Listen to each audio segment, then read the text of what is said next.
আমরা সংক্ষিপ্তভাবে 2 মিনিটে কথা বলবো অটিজম কি। অটিজম বলা হচ্ছে autism is a physical disorder of the brain, অর্থাৎ মানুষের যে মস্তিষ্ক আছে সেই মস্তিষ্কের একটা শারীরিক রোগ হলো autism, that causes A life long developmental disability.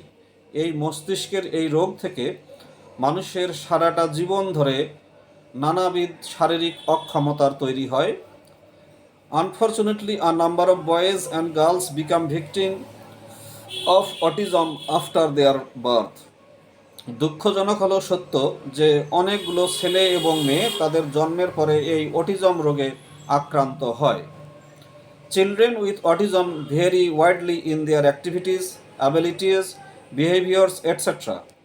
অর্থাৎ যে সমস্ত শিশু অটিজম নিয়ে জন্মগ্রহণ করে তারা অন্যান্য শিশুদের থেকে তাদের কাজকর্ম, তাদের যোগ্যতা, তাদের আচরণে তারা একটু ভিন্ন রকম আচরণ করে থাকে। And the symptoms May appear differently in these children. এবং এই শিশুদের মাঝে এই অটিজম রোগের লক্ষণগুলো ভিন্ন ভিন্নভাবে দেখা দেয়।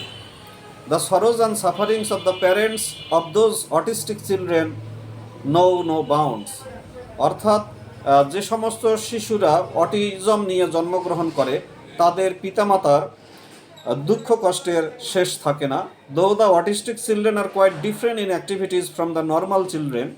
যদিও স্বাভাবিক শিশুদের থেকে অটিজম নিয়ে জন্মগ্রহণ করা শিশুরা সম্পূর্ণ আলাদা বা বেশ ভিন্ন রকম।